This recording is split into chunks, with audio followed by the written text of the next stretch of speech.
Biden's hidden advantage. It's already well established that many Republicans in Congress, possibly most, secretly hate Donald Trump, but go along with his insanity because they live in stark, craven terror of both his stupid, ignorant mouth and his psychotic fanbase. But could that attitude also extend to some significant portion of the general voting population? It's an intriguing question. How? Many Republican voters plan to secretly vote for Biden, or at the very least, vote against whichever MAGA candidate the RNC anoints? I honestly don't know, but given the size of the Republican constituency, it's a statistical certainty that the number must be nonzero, and possibly substantial. I have personal experience with this. I learned years after the fact that, in 1960, my mother voted for John F. Kennedy. She did so very much outside the knowledge or approval of my father. I don't remember this one specific incident, but my older sister does. My mother enlisted me at 4 and my sister at 8 in displaying "Kennedy for President" signs on our front lawn to passing motorists on Election Day. It was my first and only act of political activism of the 20th century.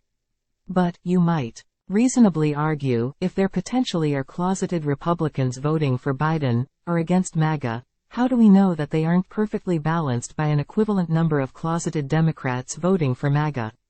That is, how do we know whether or not the sanity giveth but the insanity taketh away?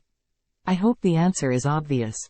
Death threats, stochastic tyranny and violent intolerance are MAGA phenomena. No rational person lives in terror of reprisals from President Biden or his supporters. There are no crazed Democrats beheading MAGA fathers on YouTube. There is no Democratic equivalent to January 6th. All of which is to say, we might be in better shape than we think. But there's even more to our good fortune than that.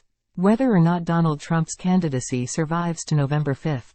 He has lost the momentum and novelty he enjoyed in 2016. This time around he is old news, and that news is decidedly bad. His base must, by force of logic, be less potent today than it was in 2016. And Trump doesn't enjoy the advantage of incumbency he had in 2020. The trend for Trump is ever downward, and his pending criminal trials will ensure the continuation of that downward trend. The net effect should be that, whether Trump is the Republican candidate or not, the Republican Party will be fatally split by the 5th of November. Conversely, there is no serious candidate to split the Democrats this time. Who hears anything serious from that sociopathic mallet-head Marianne Williamson anymore? I rest my case. In both 2016 and 2020, Bernie Sanders represented a liability for the Democratic candidate. Despite this, we won the popular vote in both years, and we won the election outright in 2020. Come November we should be stronger than we were in both years. My confidence in a Biden win is therefore very high. Even so, the stakes are also high. Terrifyingly so. American democracy is at stake. So this is no time for complacency.